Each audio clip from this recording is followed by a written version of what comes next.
सुप्रभात बाल मित्रों, आज 20 मई है और अभ्युदयवाणी की रेलगाड़ी एक बार फिर से आपको ले चलने के लिए तैयार है। आपके दोस्त और हमसफर प्रेम वर्मा के साथ आज के रोमांचक, ज्ञानवर्धक और नैतिक शिक्षा से भरपूर एक अद्भुत यात्रा में, जहां हम नए विचारों से प्रेरित होंगे, नई जानकारी हासिल करेंगे और जीवन के मूल्यों को समझेंगे। तो आइए इस सफर की शुरुआत करते हैं आज के प्रेरणादायक सुविचार से।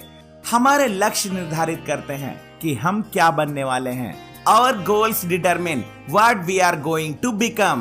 यह सुविचार हमें बताता है कि हम अपने जीवन में क्या बनेंगे। यह इस बात पर निर्भर करता है कि हमने अपने लिए कौन से लक्ष्य तय किए हैं। जब हम लक्ष्य निर्धारित करते हैं तो हम उन चीजों पर ध्यान केंद्रित करना शुरू करते हैं जो हमारे लिए महत्वपूर्ण है और उन चीजों को हासिल करने के लिए योजनाएं बनाते हैं। यह प्रक्रिया हमें आत्म अनुशासन, दृढ़ता और आत्मविश्वास विकसित करने में मदद करती है।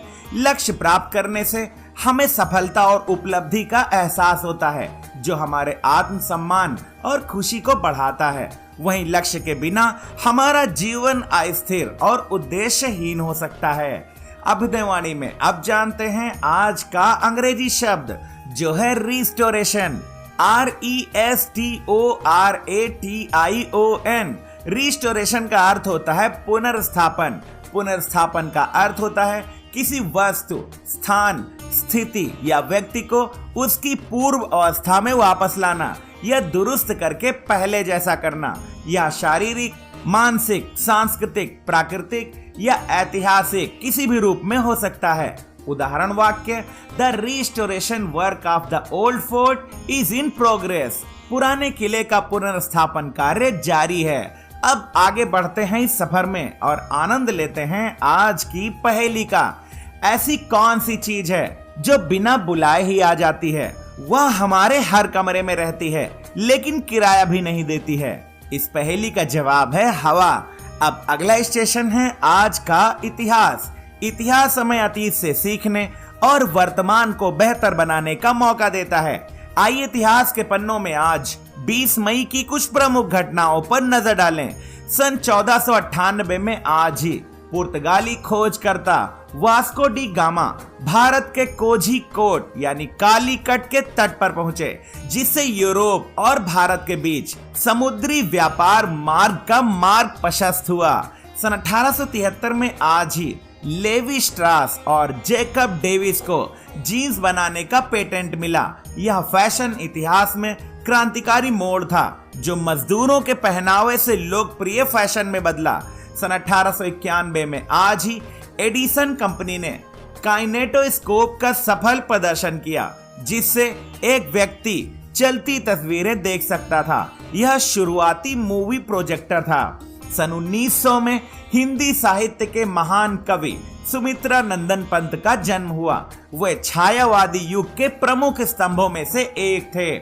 सन 1932 में आज ही विपिन चंद्रपाल गरम दल के नेता और भारत में क्रांतिकारी विचारों के प्रवर्तक का निधन हुआ। सन 1965 में आज ही लेफ्टिनेंट कमांडर MS कोहली के नेतृत्व में भारत का दल एवरेस्ट की चोटी पर पहुंचा। भारत ऐसा करने वाला चौथा देश बना। सन 1990 में हबल स्पेस टेलीस्कोप ने अंतरिक्ष की पहली तस्वीर भेजी, जो पृथ्वी पर मौजूद किसी भी टेलीस्कोप की तुलना में अधिक स्पष्ट थी। सन 2011 में प्रेमलता अग्रवाल 48 साल की उम्र में माउंट एवरेस्ट पर चढ़ने वाली सबसे उम्रदराज भारतीय महिला बनी। सन 2018 में आज ही पहला विश्व मधुमक्खी दिवस वर्ल्ड बी डे मनाया गया। यह दिवस संयुक्त राष्ट्र द्वारा घोषित किया गया था, जिसका श्रेय स्लोवेनिया को जाता है। अभ्युदयवाणी की अगली कड़ी प्रेरक व्यक्तित्व में आज हम जानेंगे सुमित्रा नंदन पंत के बारे में। सुमित्रा नंदन पंत हिंदी साहित्य के महानतम कवियों में से एक थे। उनका जन्म 20 मई सन 1900 को उत्तराखंड के कौसानी नामक स्थान पर हुआ था। उन्हें हिंदी कविता में छायावाद युग के प्रमुख स्तंभों में से गिना जाता है। उनकी कविताओं में प्रकृति, सौंदर्य, मानवता और आध्यात्मिकता का अद्भुत समन्वय मिलता है। पंत जी की रचनाओं में पहाड़ों की सुंदरता और प्रकृति की जीवंतता विशेष रूप से दिखाई देती है। सुमित्रानंदन पंत की प्रमुख रचनाओं में पल्लव, गुंजन, युगांत, चितंबरा आदि शामिल हैं। उनकी भाषा शुद्ध, संस्कृत निष्ठ और भावपूर्ण होती थी, जिससे उनकी कविताओं में एक विशिष्ट लय और सौंदर्य उत्पन्न होता था। उन्होंने केवल सौंदर्य की कल्पना नहीं की, बल्कि समय के साथ उन्होंने सामाजिक और दार्शनिक विषयों को भी अपनी कविताओं में स्थान दिया।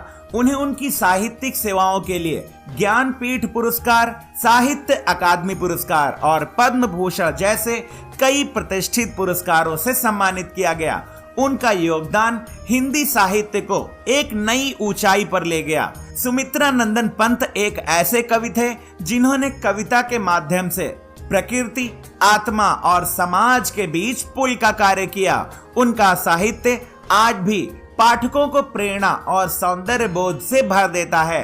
अभ्युदयवाणी के दैनिक विशेष में अब हम जानेंगे 20 मई को मनाए जाने वाले विश्व मधुमक्खी दिवस के बारे में। विश्व मधुमक्खी दिवस हर साल 20 मई को मनाया जाता है, जिसका उद्देश्य मधुमक्खियों और अन्य परागण करने वाले जीवों के महत्व के बारे में जागरूकता फैलाना है।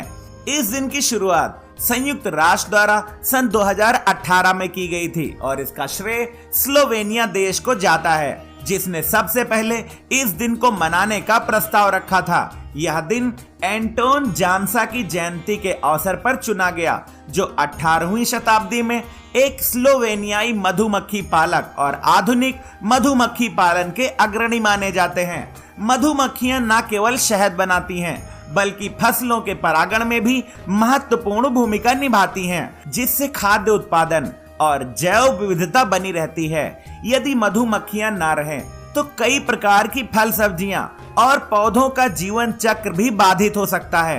कीटनाशकों के अत्यधिक प्रयोग, वनों की कटाई, प्रदूषण और जलवायु परिवर्तन के कारण मधुमक्खियों की संख्या में तेजी से गिरावट आ रही है, जो कि एक चिंता का विषय है। इस दिन के माध्यम से लोगों को पर्यावरण संरक्षण, टिकाऊ कृषि पद्धतियां अपनाने और परागण करने वाले जीवों के महत्व को समझने की प्रेरणा मिलती है। विश्व मधुमक्खी दिवस हमें यह याद दिलाता है कि मधुमक्खियों की रक्षा करना हमारे अस्तित्व और भविष्य के लिए आवश्यक है।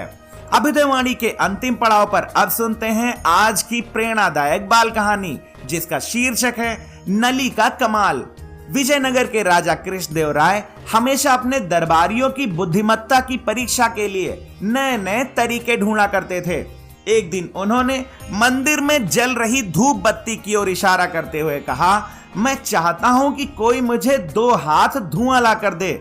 जो यह कर दिखाएगा मैं उसे तेनालीराम से भी अधिक चतुर मानूंगा।